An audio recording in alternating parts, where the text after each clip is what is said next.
Hey, how's it going? Today we're going to talk about Cyberpunk 2077 as well as the new update that's supposed to arrive here shortly. Now, if you're wondering as to why the update did not arrive Tuesday, there is some good news behind all of this because even though it did not arrive, they have actually updated a few more files and we're going to get into that specifically. But not only that, we're also going to be talking about what the developers had to say over on Twitter or X. And then to finish up the video, we're going to get into some more details about some newer bugs that have popped up just recently in the 2.1 patch. So with that to the side, if this is your second time stopping by the channel, feel free to subscribe because it's completely free and make sure that you have the notifications on.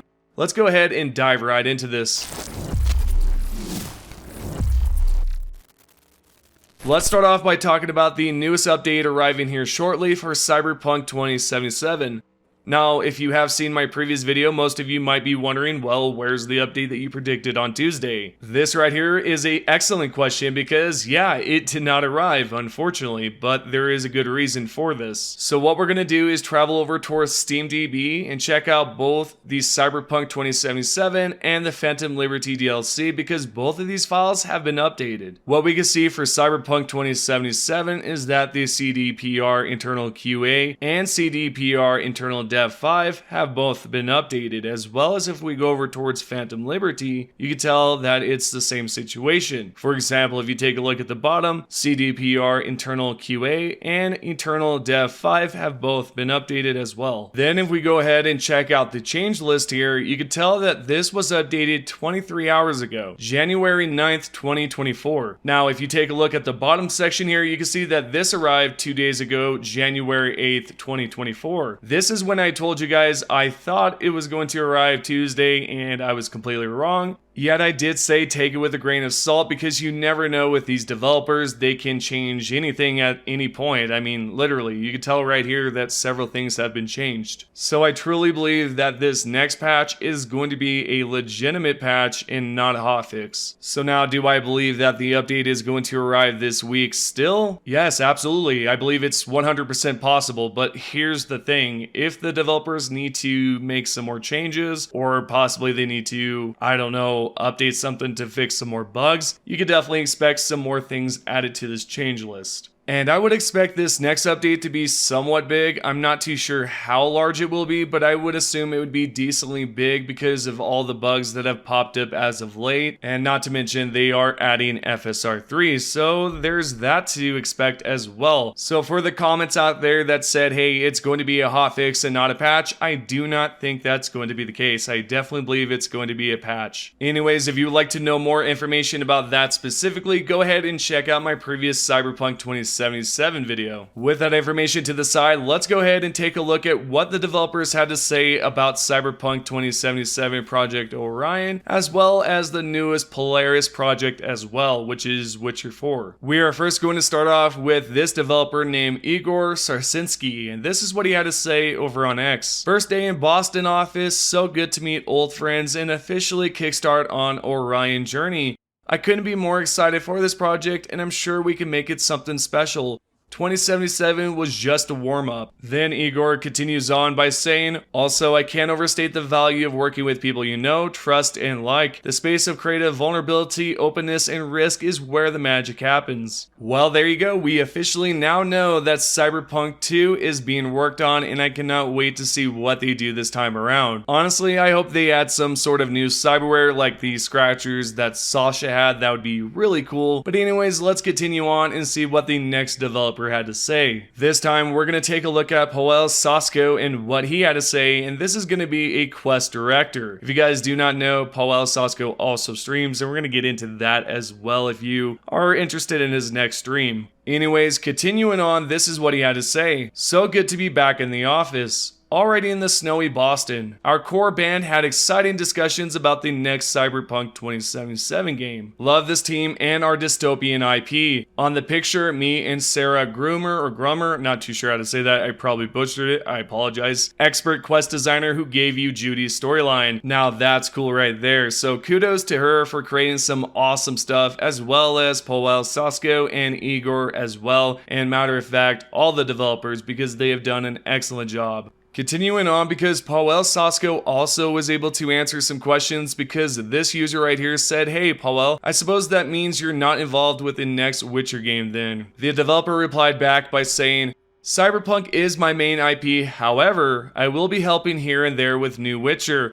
Also depending on the needs. There is a very seasoned team who is doing their best to bring you an amazing Witcher game, and I fully trust them." And would you look at that? So this is going to be quite interesting here. He's going to be assisting some sort of way over on Witcher 4, yet he will be primarily focused on Cyberpunk. So honestly, this is some exciting news, because this means if you're a fan of Witcher 3 and everything that he's done there, then I'm sure you're going to be excited to see him work on this partially. So with that information being said, let me know what you think about it. I think this is some great news, because this means he's able to work on not only Cyberpunk but also able to assist with Witcher 4. Moving along here, we're going to check out the next question that was asked towards Powell Sasko, and it was about Cyberpunk 2077, because if you guys recall in the previous post that I just read, specifically about him talking about being excited about returning to Boston and all that, well, he did say that he was working on the next Cyberpunk 2077 game. Now, this led a user named Wifos to ask a really great question about this, because this is what he had to say. This user named WifosX said, "You say next Cyberpunk 2077, so will the upcoming entry in the Cyberpunk series be set in the same year 2077?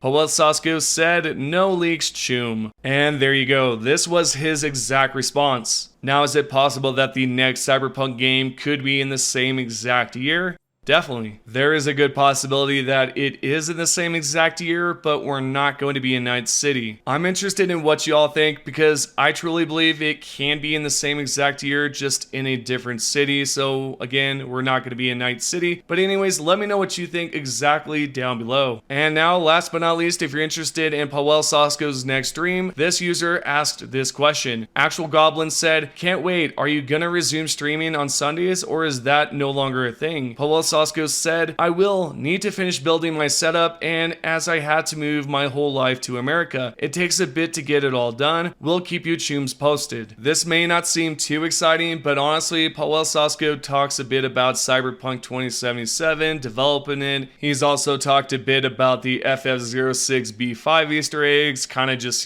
talking about it in general, not really revealing too much, but he's also kind of gave away some hints in the past, kinda, but definitely worth checking out if you're a big fan of streams, or if you're just interested in the developer life. Definitely worth checking out. Moving along here, we're going to check out some new reports on bugs as well as some issues going along. So let's go ahead and read this first one right here by a user named ZZMaxis, and this is what he had to say. "Sweet Dreams HMG bug. When I retrieve my inventory, the game equips an invisible gun that I do not have in my inventory. Since the gun is not actually in my inventory, I can't unequip it. The gun is the MK31 HMG. I've tried saving before and after opening the inventory. I've tried opening before killing the scavs in stealth. I've tried opening when in full combat. I've tried emptying my inventory beforehand and then starting the mission. I've tried looting everything first, then collecting inventory. No matter what I do, the game equips the gun without being in inventory. Is broken. Xbox Series X monowire build. Bunch of animations and avatar related bugs have been happening with monowire installed ever since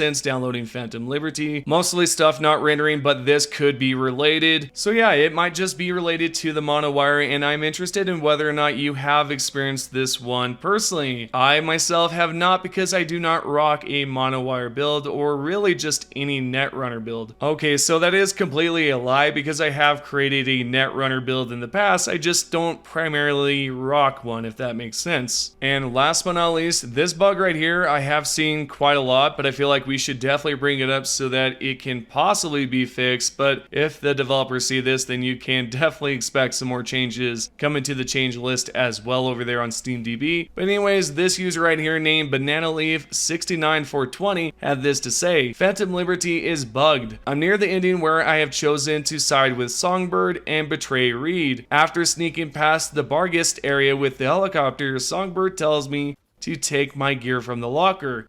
However, when I equip the level 1 Mark 31 HG turret, which I left in the locker, the game bugs like F. When I equip the turret, because the game directly does it, it doesn't appear in my hand. But when I switch weapons, my weapon starts shooting turret bullets when I right click Oyako, Her Majesty, and the neurotoxin knife for context. I also walk like I'm carrying the turret around, which makes me unable to use my Sandevistan or dashes. Is there any fix for this? And to answer this, no, there's absolutely no fix for this, but if it was Bethesda responding to you, they would be like, hey, just load up a previous save and you're good to go. Anyways, CDProjektRed, I'm sure they're going to fix this eventually. If not, you could probably expect a hotfix in the future for some bugs that they've yet to fix. Anyways, continuing along here, this is the end of the video. I hope that you have been informed. If you have learned something, give this video a like. And with that being said, if you're new to the channel, feel free to subscribe and also turn those notifications on. Thank you guys for the support, and I'll see you all in the next video.